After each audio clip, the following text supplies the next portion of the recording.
I'm Alex, gonna be talking about the Lakers, and this is gonna be actually the underrated trades the Lakers have made. And here we go with the first one. For the first underrated trade, I'm actually gonna go with Trevor Ariza. He did help us in the playoffs in those 2 years, in 2008 and 2009, before he left. But for me, in 2008, he was pretty solid, and 2009 he got a lot better as well. But we made a trade in 2007. We actually got rid of Maurice Evans and Brian Cook. Those two players weren't really playing that much for the Lakers, and Trevor Ariza weren't really playing that much for Orlando Magic because they had a new coach in Stan at that time, and he wanted shooter at that time, I believe. So Trevor Ariza didn't get really play as much with Orlando, but he actually beat the Orlando Magic in 2009 against his former team, so that was pretty good. And I really like actually Trevor Ariza a lot, but it sucked to see him go to the Houston Rockets. But we did get Metta World Peace or Ron Artest at that time.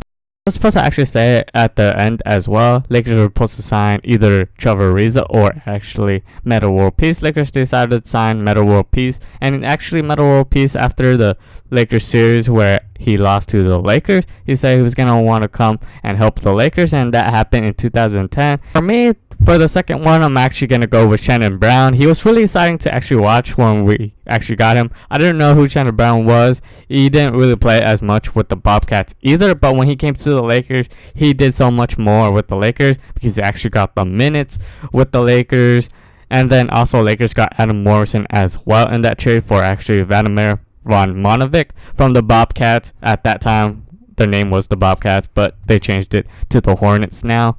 But to me, see Shannon Brown improve a lot with the Lakers, I was really excited, and I also liked to see him play. It was really exciting, and he also, those dunks he made in those games were actually awesome as well. And he did help us win the championship. He came off the bench and did solid to back up actually Kobe Bryant at the time, and he was actually really good for us for a couple years. I think he actually did sign with the other teams as well, but after that he hasn't been really the same since when he was with the Lakers. But to me, making that kind of trades at the trade deadline actually helped the Lakers actually as well, especially a guy like Shannon Brown who needed to get the minutes, and he also got those minutes with the Lakers, and he did really well. So actually really like this trade a lot. The third one is also another trade deadline trade, and was Steve Blake to the Golden State Warriors for actually MarShon Brooks and Kent Bazemore. Both of those two players didn't really play much for the Golden State Warriors, but when they came to the Lakers, they did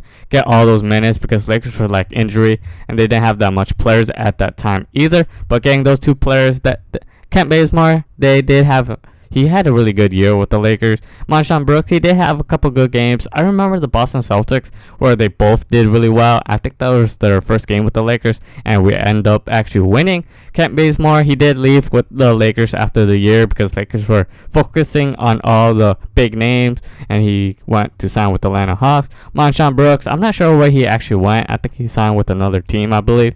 But MarShon Brooks and Kent Bazemore, this was like another underrated trade, but sucked that we couldn't actually kept Kent Bazemore. I think he could have really had more good season with the Lakers, but he did sign with the Atlanta Hawks, and he was really good for us. And that's kind of underrated trade because both of those players, they didn't really get the majority of the minutes for Golden State, but when it came to the Lakers, they had really a lot of minutes, and they actually played really well when they did have those minutes. And it sucked to see Kent Bazemore leaving as well. For me, the next one, I'm actually going to go with Robert Horry. This was kind of underrated trade, and actually, Robert Horry isn't like a superstar or anything like that. He was just another amazing role player for the Lakers, and he actually did make a lot of clutch threes with other teams as well. He was in the Spurs team. He also in the Houston Rockets. He made some clutch threes, but he was in this Phoenix team where he actually got traded to the Lakers, and because he was actually having issue with his coach, or he choked his coach or something like that, then he got traded to the Lakers for Cedric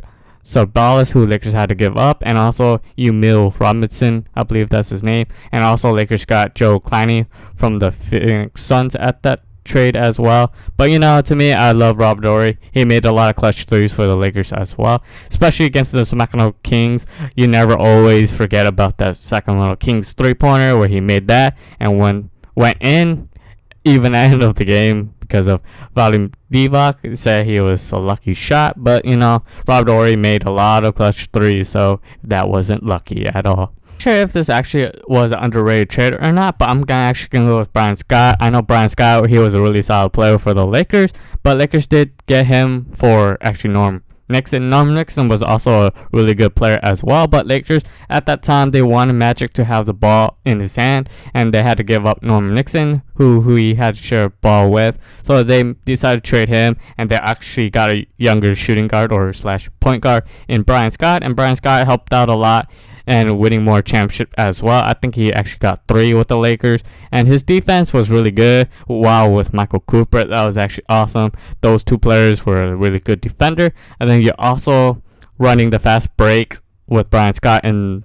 the left or right. Same thing with Michael Cooper as well. That's why it was Showtime, because we're running a lot quick and making dunks or stuff like that, or even going to the 3-point line and shooting the 3. Brian Scott was decent 3-point shooter. Same thing with Michael Cooper. He was okay 3-point shooter, but a really amazing defender. And then you have Kareem Abdul-Jabbar in the middle for the lane and dunk that in, with Magic running down the middle, I believe. Sometimes have each other and Kareem Abdul-Jabbar, but that was actually amazing to see them. And you also had James Worthy as well. So that Showtime Lakers were really fun to watch, and really good to see actually the Lakers getting a guy like Brian Scott and getting younger, and he actually helped us a lot. Thinking of actually putting in Earl Clark instead of actually Brian Scott, because Earl Clark was actually part of the Dwight Howard trade, and no one really talks about Earl Clark as much as they do, but because there's always Dwight Howard, because he was the superstar, and also Chris Duhon was also part of that trade as well.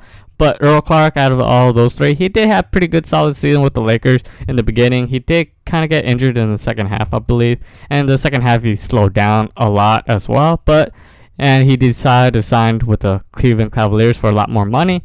But end of the day, he did really good for us. And he got the minutes for the first time ever, because Orlando Magic didn't give him that. But Lakers gave him that, and he did really well when he got the opportunity. And he did what he had to do. Sometimes Lakers do get trades like a throw-in, sometimes like a Shannon Brown or even a Kent Bazemore, and those guys, they got the opportunity and they did well.